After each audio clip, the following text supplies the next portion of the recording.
Good morning, y'all. I hope y'all are having a good Monday so far. I was actually hoping to go live earlier, but here I am. So I thought it would be fun to start doing some type of like Monday mindset or Monday momentum. Just a quick little live where I can just encourage you.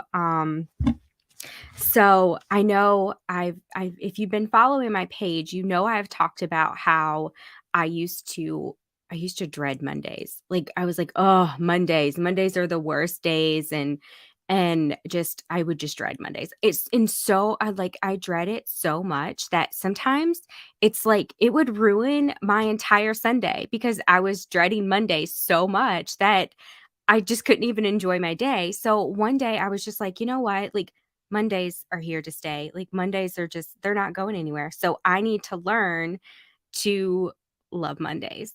Um and so I just had to switch my thinking to like, okay, how can I love Mondays? How can I set it up to where I enjoy Mondays? And now Mondays are like my most productive days. Um so today I want to talk to you about your words. Your words matter. The things you say to and about yourself, they're so important. And I just want to share this from my personal experience. And I'm not saying that it's not ever going to just like go away, but you learn to be aware and you can catch some things that you're saying. Hey, Rakina. Um, so one thing that I used to say all the time is I can't. I can't do that. And it just sometimes, like, as soon as somebody would say something, I would just my brain would already be like, "Well, that won't work for me. I can't do that. Yeah, that's not easy for me."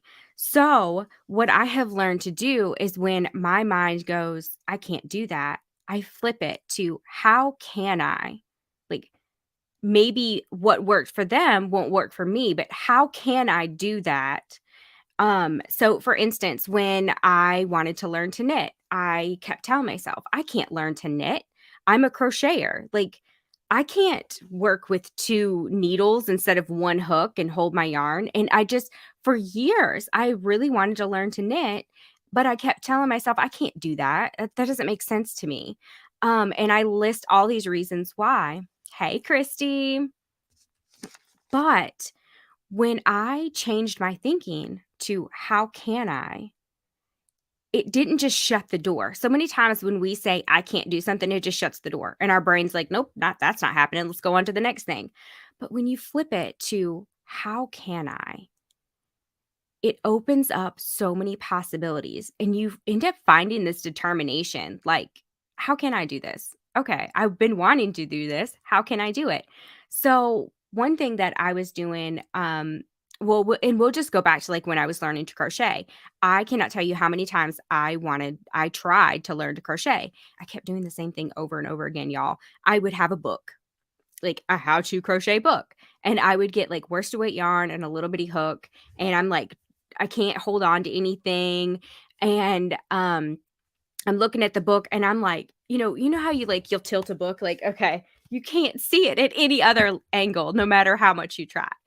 So finally, one day I was just like, okay, how can I learn to crochet? Instead of I can't, how can I?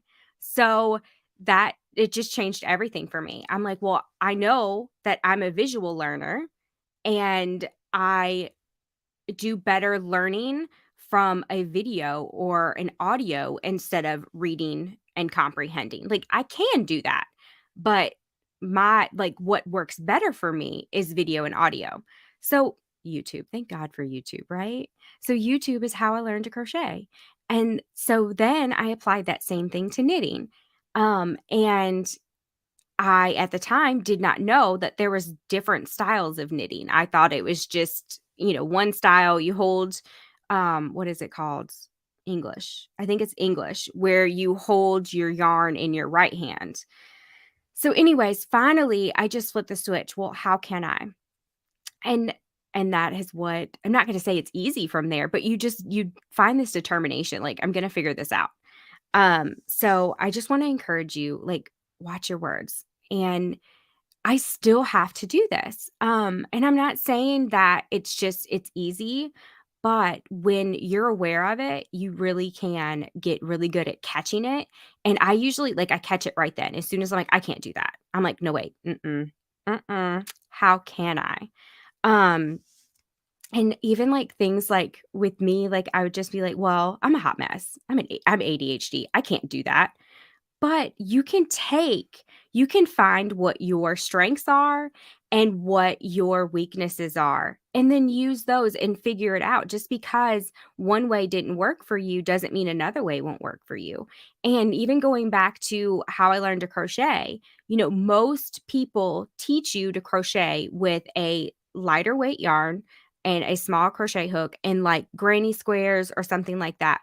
Or they want you to start and do a swatch and like do a couple of rows of like single crochet, a couple rows of double crochet and swatch things up. Well, me, like my brain, I'm just like, I'm not just going to sit here and crochet just to crochet. Like, what is my goal? My goal is to make this swatch I can do nothing with. So I got bulky weight yarn and I'm like, you know what? I'm going to learn. I want to make a baby blanket.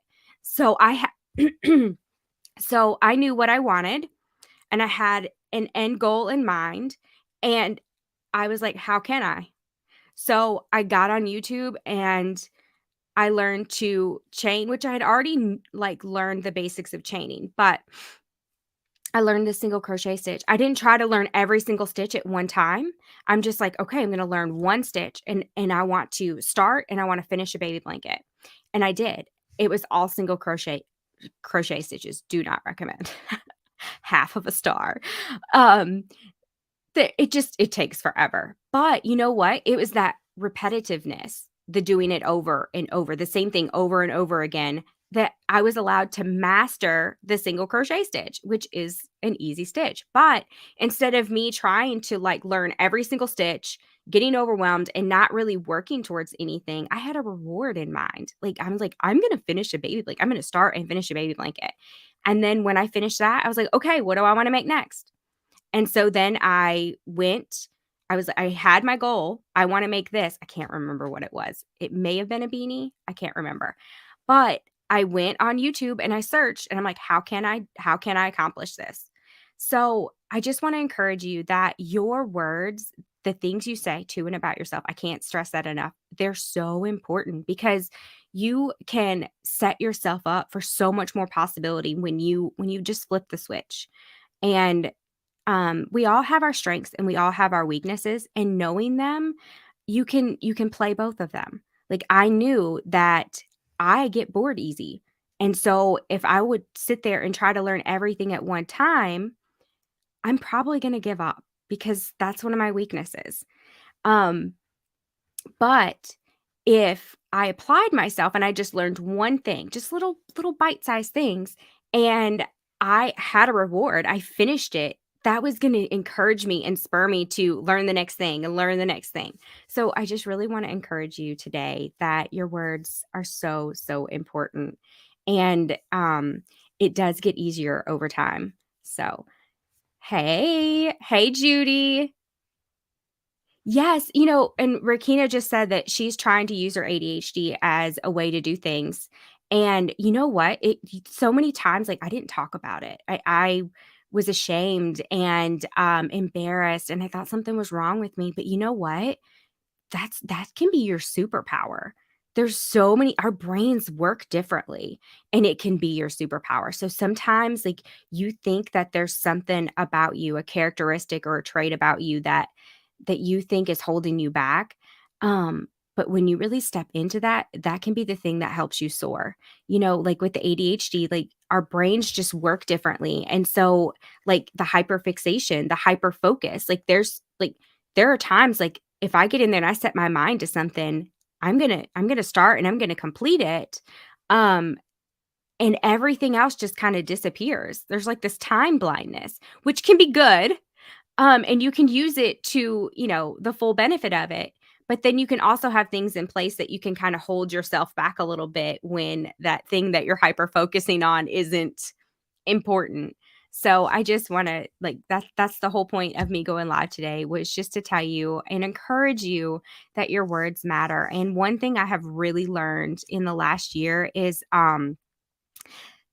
we are all hard on ourselves, especially women. We're really hard on ourselves. And, you can be your own, like, greatest friend. And I have to catch myself and think, would I say that to my friend?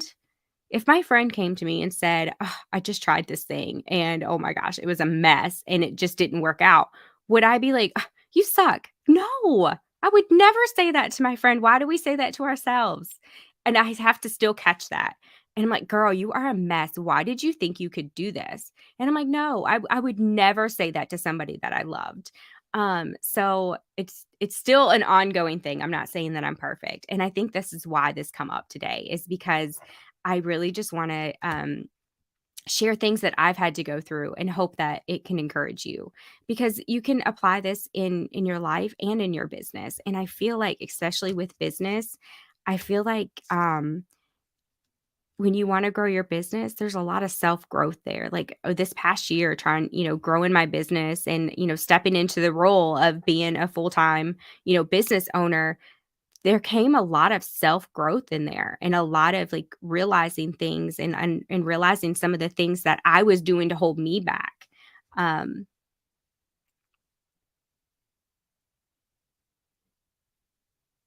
Judy, that is really good. Let me put that up here. Judy said that she's the opposite and that she has to do multiple things happening at the same time in order to finish stuff. I used to be the same way, and you know what? I wasn't getting as much done as I could when I would hyper focus, double down. Because this is the thing when you're trying to do several things, you only have so much energy, you only have so much focus, and you only have so much time in a day. So when you're trying to do multiple things, you're starting to divide that and dilute it down. So when you can, and this is the thing, women are multitaskers. It's just in us, and it's going to be a thing that we do. But we have to use that when it's something that's not as important. Like if I'm boiling water on the stove, well, while I'm standing there, I could be washing dishes or wiping down counters. But if I was trying to think of something cooking that you want to watch, but you know what I mean. Like if I was, frying eggs for my husband, I'm not going to like start running around and doing all this stuff because then you just never know. Like it's, you know, the egg's going to be too hard to eat or something like that. You get where I'm going. But there's some things that you can do that you can multitask in. But if you will just try to like hone in on one thing, especially when it comes to like our creative stuff and not divide your focus or your time or your energy, you will not believe the stuff that you can get done. Because I'm not kidding, I used to be the same way. Yep. Hey, Kathy, thank you.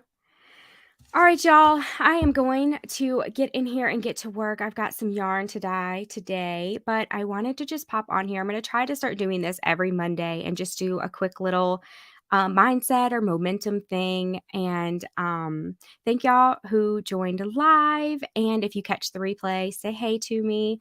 If you don't see some of the comments, I'm live on 3 different places. So I'm not crazy and I'm not talking to myself. I'm live on 3 different places. So I hope that y'all have a wonderful Monday and don't forget that your words matter and just flip the switch. When next time you tell yourself you can't, flip it to how can I? Or the next time that you're hard on yourself, flip it around, encourage yourself and realize like the things that you have done. Look at what you can do and go from there. So, y'all have a great day. Bye.